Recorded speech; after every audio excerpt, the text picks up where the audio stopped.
क्या सिर्फ high R square होने का मतलब ये है कि मॉडल परफेक्ट है? क्या एडजस्टेड आर स्क्वायर हमेशा बढ़ता है? और क्यों कई बार इकोनोमेट्रिक्स में गुड फिट भी मिसलीडिंग हो सकता है? आज की इस UGC net JRF econometrics revision summary में हम समझेंगे आर स्क्वायर और एडजस्टेड आर स्क्वायर के बारे में, रिग्रेशन फिट और model selection, F statistic relation, overfitting and exact fit, model comparison tricks and exam में आने वाली सबसे डेंजरस कंसेप्चुअल ट्रैप्स के बारे में। इस वीडियो में आपको formula, shortcut, conceptual clarity, summary tables and NET JRF oriented important one liners सब कुछ मिलेगा ताकि आपका रिवीजन फास्ट और एग्जाम फोकस बन सके। और पहले देखेंगे core idea of R square. सबसे पहले आपको पता होना चाहिए आर स्क्वायर क्या है। आर स्क्वायर का मतलब है कोफिशिएंट ऑफ डिटर्मिनेशन। ये क्या होता है? Measure of goodness of fit and explanatory power of the model. तो बेसिकली जो आर स्क्वायर होता है वो गुडनेस ऑफ फिट मेजर करने के काम आता है, और ये एक्सप्लेनेटरी पावर होता है किसी मॉडल की। How much variation in Y is explained by X. ये मतलब है ना, जो आर स्क्वायर है कोफिशिएंट और डिटर्मिनेशन है, वो क्या डिटरमाइन करता है कि भाई कितना वेरिएशन है वाई के अंदर, क्योंकि एक्स के द्वारा एक्सप्लेन किया गया है। एक्स को इंडिपेंडेंट वेरिएबल माना गया है, वाई को डिपेंडेंट वेरिएबल माना गया है। और इसका फॉर्मूला जो है, कोएफिशिएंट ऑफ डिटर्मिनेशन का फॉर्मूला क्या है? आर स्क्वायर की वैल्यू किसके बराबर है? ईएसएस और टीएसएस के, है ना। ईएसएस का मतलब होता है explained sum of square, RSS का मतलब है रेसिडुअल सम ऑफ स्क्वायर, और टीएसएस का मतलब है total sum of squares. Then ये जो आर स्क्वायर है कोएफिशिएंट और डिटर्मिनेशन जो है, उसकी वैल्यू किसके बराबर हो जाएगी? Explained sum of square divided by total sum of square. तो ये दूसरे तरीके में से हम ये भी लिख सकते हैं 1 minus R S S divided by T S S. R S S का मतलब है रेसिडुअल सम ऑफ स्क्वायर। ठीक है, नेक्स्ट हम देखेंगे important properties of R square. सबसे पहले ये जो फॉर्मूला है इसका ध्यान रखना है, एग्जाम में कभी भी डायरेक्टली भी पूछा जा सकता है। मतलब वैल्यूज दे देंगे आपको ईएसएस टीएसएस की, और या फिर आरएसएस टीएसएस की, है ना, और आपको आर स्क्वायर कोएफिशिएंट डिटर्मिनेशन पूछ लिया जाएगा, या कोएफिशिएंट डिटर्मिनेशन देके कुछ भी पूछा जा सकता है। तो फॉर्मूला इसका ध्यान रखना कि भाई ईएसएस जो एक्सप्लेन सम ऑफ स्क्वायर है उसके अंदर डिवाइड होगा टोटल सम ऑफ स्क्वायर, या फिर रेसिडुअल के अंदर डिवाइड होगा टीएसएस, और उसको 1 से माइनस कर देंगे। इस तरीके से हम क्या निकाल लेंगे? Coefficient of determination R square की वैल्यू निकाल लेंगे। इंपॉर्टेंट प्रॉपर्टीज क्या है आर स्क्वायर की, अब हम इसके बारे में देखेंगे। जैसे यूजुअली जो आर स्क्वायर है वो किसके बीच में लाई करता है? 0 और 1 के बीच में लाई करता है, विद इंटरसेप्ट, इंटरसेप्ट के साथ में। हाइयर आर स्क्वायर का मतलब होता है बेटर फिट, और आर स्क्वायर की वैल्यू अगर 1 है तो इसका मतलब परफेक्ट फिट। आर स्क्वायर की वैल्यू 0 है तो इसका मतलब मॉडल एक्सप्लेन्स नथिंग।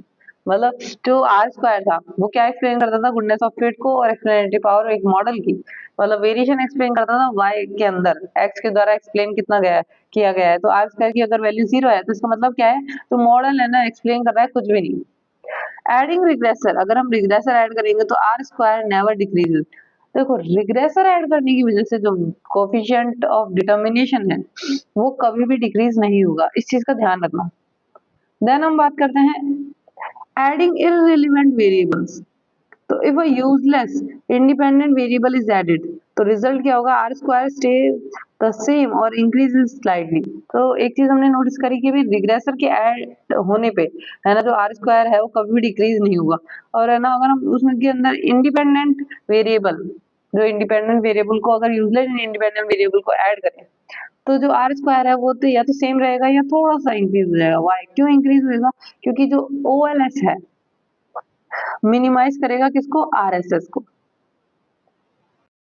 यहाँ पे ओएलएस का मतलब होता है ऑर्डिनरी लीस्ट स्क्वायर, जो कि किसको मिनिमाइज करेगा? तो रेसिडियल सम ऑफ स्क्वायर को मिनिमाइज करेगा। इसलिए जो आर स्क्वायर है कोएफिशिएंट ऑफ डिटर्मिनेशन जो है वो ये सेम रहेगा या थोड़ा सा बढ़ जाएगा। देन जो आरएसएस है कैन नॉट इंक्रीज, जो आरएसएस इंक्रीज नहीं होगा, इस चीज का ध्यान रखना, क्योंकि जो कोएफिशिएंट ऑफ डिटर्मिनेशन है उसका फॉर्मूला क्या था? 1 माइनस आरएसएस डिवाइडेड बाय क्या? टीएसएस। तो अगर देखो आर स्क्वायर को क्या क्या कह रखा है, वो या तो सेम रहेगा या थोड़ा सा बढ़ेगा, और बढ़ने के लिए क्या चाहिए कि ये जो आरएसएस अपन में टीएसएस है इसकी वैल्यू डिक्रीज होनी चाहिए, क्योंकि ये 1 में से माइनस हो रहा है ना, तो इसलिए तो आरएसएस जो है वो इस केस के अंदर इंक्रीज नहीं होगा, इस चीज का ध्यान रखना। देयरफॉर जो आर स्क्वायर है कोएफिशिएंट ऑफ डिटर्मिनेशन जो है वो डिक्रीज नहीं होगा, क्योंकि जो आरएसएस है वो इंक्रीज ही नहीं हो रहा। देन हम बात करेंगे एडजस्टेड आर स्क्वायर की। तो एडजस्टेड कोफिशिएंट ऑफ डिटर्मिनेशन जो है उसके बारे में बात करें तो correct the weakness of ordinary coefficient of determination R square. तो देखो ये जो है एडजस्टेड आर स्क्वायर वो ज्यादातर क्या करता है, वो करेक्ट करता है किसकी वीकनेस को, ऑर्डिनरी कोफिशिएंट ऑफ डिटर्मिनेशन की वीकनेस को पेनलाइज करता है अननेसेसरी रिग्रेसर्स को and loss of degree of freedom. तो ये जो एडजस्टेड आर स्क्वायर है ये क्या करता है, पेनलाइज करता है अननेसेसरी रिग्रेसर्स को और जो लॉस है डिग्री ऑफ फ्रीडम को उसको। जैसे कि देखो ये जो आर स्क्वायर ऊपर जो मॉड जैसे दे रखा है, अब बार जो दे रखा है वो क्या शो करता है,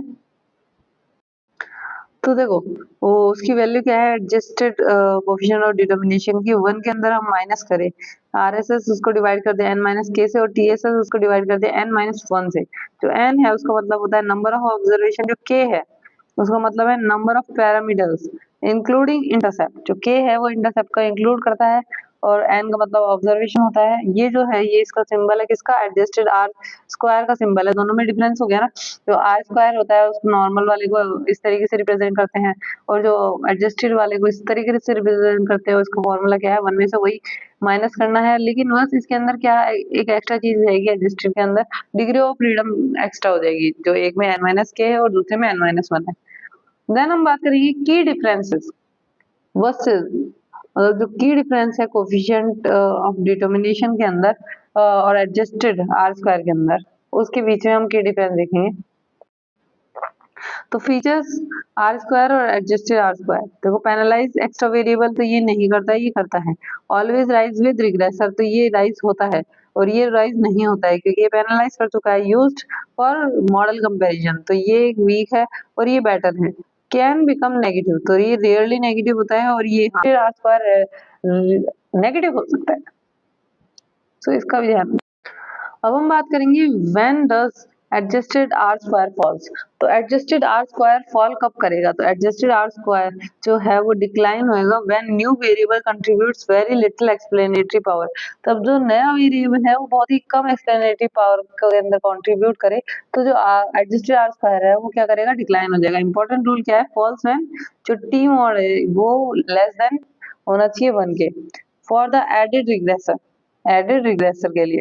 मतलब ये जो है मॉड, ये टी मॉड का मतलब है कि कोई भी पॉजिटिव वैल्यू जो है वो 1 से कम होगी, तो उस केस के अंदर जो है एडजस्टेड आर स्क्वायर क्या होगा, नेगेटिव हो सकता है। एडजस्टेड फिट कंडीशन की अगर हम बात करें तो इफ आर स्क्वायर की वैल्यू 1 है और आर एस एस जो है वो 0 है, तो all observation lie perfectly on the regression line, no residual error exist. तो देखो एक परफेक्ट कंडीशन के अंदर आर स्क्वायर की वैल्यू 1 होनी चाहिए और आर एस एस की वैल्यू 0 होनी चाहिए। इसके अंदर इसकी वजह से क्या होगा, जितनी भी ऑब्जर्वेशन है वो रिग्रेशन लाइन पे लाई करेगी और कोई भी रेसिडुअल एरर एग्जिस्ट नहीं करेगा। देन हम बात करेंगे number of parameters is equals to number of observation. जो नंबर ऑफ पैरामीटर्स हैं वो अगर नंबर ऑफ ऑब्जर्वेशन के बराबर हो जाते हैं तो क्या होगा, तो देखो degree of freedom is equal to 0, तो डिग्री ऑफ फ्रीडम होगी वो 0 के बराबर हो जाएगी। और मॉडल फिट्स डेटा परफेक्टली, और जो मॉडल है वो डेटा को परफेक्टली फिट करता है। R square is equals to 1, जो मॉडल है वो डेटा को परफेक्टली फिट करता है, जिसके वजह से आज आर स्क्वायर है वो 1 होगा उस केस के अंदर। जब कॉल्ड, इसको है ना एग्जैक्ट फिट या ओवर फिटिंग सिचुएशन भी कहा जा सकता है। इस चीज का ध्यान रखना, क्या कहा जाता है, एग्जैक्ट फिट या फिर ओवर फिटिंग सिचुएशन। देन हम बात करेंगे हाई स्क्वायर का मतलब कभी हमेशा ये नहीं होता कि भाई वो गुड मॉडल है। क्यों, क्योंकि high R square can be misleading because spurious correlation, endogeneity, omitted variables और non causal relationships. Important idea क्या है कि गुड फिट का मतलब हमेशा ये नहीं होता कैजुअलिटी नहीं होता। तो देखो अगर जितनी ज्यादा आर स्क्वायर की वैल्यू उतना ज्यादा मॉडल फिट होएगा या अच्छा मॉडल होएगा, ये कहा जा सकता है। लेकिन कभी कभी जो हाई आर स्क्वायर होता है वो मिसलीडिंग भी हो सकता है। कौन कौन से केस के अंदर, तो ये इन चारों केस के अंदर जहाँ पे स्प्यूरियस कोरिलेशन हो, एंडोजेनिटी हो या ओमिटेड वेरिएबल हो या नॉन कैजुअल रिलेशनशिप्स हो, उस केस के अंदर जो हाई आर स्क्वायर है वो मिसलीडिंग होता है, क्योंकि गुड फिट नहीं होता ज्यादा। देन हम बात करेंगे F statistic and R square की। तो रिलेशनशिप क्या है इन दोनों के बीच में, जो एफ की वैल्यू क्या होती है वो डायरेक्टली प्रोपोर्शनल है आर स्क्वायर अपॉन में डिनोमिनेटर में क्या है 1 माइनस आर स्क्वायर। इम्प्लीकेशंस क्या है, जैसे जैसे आर स्क्वायर की वैल्यू इंक्रीज होगी वैसे वैसे F statistic generally increases, meaning stronger overall regression significance. जैसे जैसे हम कोफिशिएंट ऑफ डिटरमिनेशन की वैल्यू बढ़ाएंगे वैसे वैसे जो एफ स्टैटिस्टिक है वो बढ़ेगी, है ना। और इसका मतलब क्या है कि भाई स्ट्रॉन्गर ओवरऑल रिग्रेशन सिग्निफिकेंस होगा। देन हम बात करेंगे न्यूमेरिकल शॉर्टकट की। तो सपोज मान लो टीएसएस दे रखा है 200, ईएसएस दे रखा है 150, तो आर स्क्वायर को हम इजीली फाइंड कर सकते हैं इन दोनों के रेशियो से। बस आपको फॉर्मूला पता होना चाहिए, क्योंकि अगर फॉर्मूला बताया तो वैल्यू कुछ भी दी हो आप उसको फाइंड कर सकते हैं। तो हमारी वैल्यू आ गई है। देन हम बात करेंगे अब समरी टेबल की। तो हमने है ना पूरे ये फ्लो चार्ट माइंड मैप जो है इसको समझ लिया है, R square, adjusted R square और रिग्रेशन फिट से रिलेटेड है, ये इकोनोमेट्रिक टॉपिक से रिलेटेड है। देन हम बात करेंगे समरी टेबल की। समरी टेबल के अंदर हमें क्या दे रखा है, कंसेप्ट दे रखा है, की पॉइंट्स दे रखे हैं, है ना। जैसे कि ये जो है आर स्क्वायर वो क्या है, कोफिशिएंट ऑफ डिटर्मिनेशन है। क्या मेजर करता है, तो मेजर करता है प्रोपोर्शन ऑफ वेरिएशन, जो कि वाई मतलब the proportion of variation in Y, Y के अंदर जो प्रोपोर्शन ऑफ वेरिएशन है जो कि एक्सप्लेन किया जाता है इंडिपेंडेंट वेरिएबल से जो कि एक्स है। इसका फॉर्मूला हमें दे रखा है कि भाई E S S divided by T S S या फिर 1 माइनस आर एस एस अपन में T S S. Property of R square की भी बता रखी है कि भाई 0 से 1 के बीच में लाया करेगा यूजुअली विद इंटरसेप्ट, इंटरसेप्ट के साथ में, और रिग्रेसर की ऐड करने से डिक्रीज नहीं होगा। देन कभी भी डिक्रीज नहीं होगा, वो कहाँ गया है रिग्रेसर के ऐड होने पे। देन एडजस्टेड आर स्क्वायर के बारे में बात करी तो adjust R square for the model complexity and degree of freedom, penalise unnecessary regressor. तो जो एडजस्टेड आर स्क्वायर है वो मॉडल की कॉम्प्लेक्सिटी के बारे में बताता है, डिग्री ऑफ फ्रीडम के बारे में बताता है और पैनलाइज करता है अननेसेसरी रिग्रेसर को। When adjusted R square falls, और कब एडजस्टेड आर स्क्वायर फॉल करेगा, तो when the added regressor is weak, जब जो एडेड रिग्रेसर है वो बहुत वीक होगा उस केस के अंदर जो है एडजस्टेड आर स्क्वायर होगा वो गिरेगा, फॉल होएगा। तो फॉल इफ जो टी मोड है उसकी वैल्यू लेस देन 1 होगी for the new variable. Then हम बात करेंगे रिग्रेशन विदाउट इंटरसेप्ट, जो आर स्क्वायर होगा वो नेगेटिव होगा। तो देखना, देखो जब रिग्रेसर यूजुअली विद इंटरसेप्ट कभी भी नेगेटिव नहीं होगा रिग्रेसर के बढ़ने पे, लेकिन अगर है ना जो इंटरसेप्ट है वो इंक्लूडेड नहीं है रिग्रेशन के अंदर तो आर स्क्वायर की वैल्यू नेगेटिव हो सकती है। परफेक्ट फिट का मतलब क्या है, आर स्क्वायर की वैल्यू 1 है, आर एस एस की वैल्यू 0 है। ऑल पॉइंट्स रिग्रेशन लाइन पे लाई करते हैं के और एन अगर इक्वल है तो नंबर ऑफ पैरामीटर्स किसके बराबर हुए, नंबर ऑफ ऑब्जर्वेशन के, तो डिग्री ऑफ फ्रीडम क्या होगी, 0 होगी।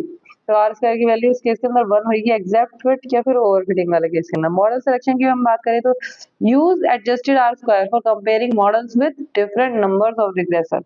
देन हम बात करें किसकी, हाई आर स्क्वायर के वेट की। तो high R square does not imply causality, may be due to spurious correlation, endogeneity, omitted variable etcetera. जो एफ स्टैटिस्टिक है उसकी वैल्यू क्या हो जाएगी, डायरेक्टली प्रोपोर्शनल हो जाएगा R square 1 minus R square से। तो आर स्क्वायर बढ़ेगा वैसे वैसे एफ स्टैटिस्टिक बढ़ेगी। अब हम बात करते हैं मोस्ट इंपॉर्टेंट वन लाइनर्स की। जो आर स्क्वायर है वो कभी भी डिक्रीज नहीं होगा रिग्रेसर के ऐड होने पे।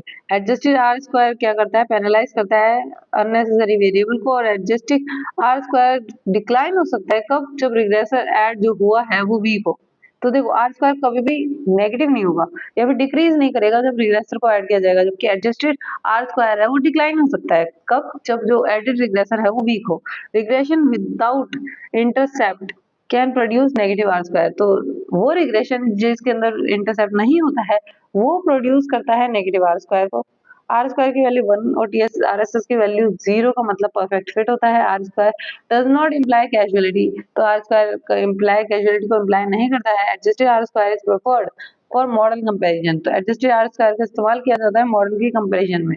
ओवरफिटेड मॉडल्स में show artificially perfect R square. तो जो ओवरफिटेड मॉडल्स है वो क्या शो करते हैं, आर्टिफिशियली परफेक्ट आर स्क्वायर को शो करते हैं। इंपॉर्टेंट नेट जेआरएफ ट्रैप्स क्या है, तो देखो इसके अंदर कौन जो स्टेटमेंट है ट्रैप के अंदर या रॉन्ग आइडिया के अंदर है और उसके करेक्ट आइडिया क्या है। तो देखो आर स्क्वायर फॉल करेगा जब वेरिएबल्स को ऐड करेंगे, तो ये स्टेटमेंट गलत है। सही स्टेटमेंट क्या है कि भाई जो आर स्क्वायर है वो भी फॉल नहीं होगा, इट इज स्टे सेम और इंक्रीज, या तो वो सेम रहेगा या इंक्रीज करेगा। High R square means better causal model, तो जरूरी नहीं है, नॉट नेसेसरीली कैजुअलिटी का मतलब जरूरी नहीं है वो फिट हो। Adjusted R square always rises, तो जरूरी नहीं है कि एडजस्टेड आर स्क्वायर हमेशा राइज करे, वो डिक्लाइन भी हो सकता है अगर वेरिएबल वीक है तो आर स्क्वायर की वैल्यू इन दोनों के बीच में रहती है। तो ये सच सही नहीं है क्योंकि बिना इंटरसेप्ट की उसकी वैल्यू नेगेटिव भी हो सकती है। परफेक्ट आर स्क्वायर का मतलब नो इकोनोमेट्रिक प्रॉब्लम, तो ऐसा नहीं है क्योंकि मे इंडिकेट ओवर फिटिंग या फिर एग्जैक्ट फिट। एफ स्टैटिस्टिक जो है वो इंडिपेंडेंट होगा आर स्क्वायर से, है ना। एफ इस ये गलत स्टेटमेंट है क्योंकि एफ जो है एफ स्टैटिस्टिक जो है वो स्ट्रांगली रिलेटेड है आर स्क्वायर के, कोएफिशिएंट ऑफ डिटर्मिनेशन से स्ट्रांगली रिलेटेड है। अब ये हमने थ्योरी देख ली R square register, R square regression fit की इकोनोमेट्रिक्स के अंदर। तो अब हम इसके रिलेटेड 10 क्वेश्चंस करेंगे। ये क्वेश्चंस जो है ये कोएफिशिएंट ऑफ डिटर्मिनेशन और एडजस्टेड आर स्क्वायर से रिलेटेड है। वीडियो को पॉज करके क्वेश्चंस को सॉल्व करना। ये 10 क्वेश्चंस हैं, प्रैक्टिस क्वेश्चंस, जो कि यूजीसी नेट जेआरएफ लेवल पे बेस्ड है। और क्वेश्चन सॉल्व करने के बाद अपने आंसर्स को कमेंट में लिखना। देखते हैं कितने स्टूडेंट्स का सभी आंसरों को करेक्ट करते हैं। तो वीडियो को पॉज करके स्क्रीनशॉट ले लेना या फिर सॉल्व कर लेना। अगर आपने थ्योरी अच्छे से सुनी है तो आप इन क्वेश्चंस को इजीली सॉल्व कर सकते हैं।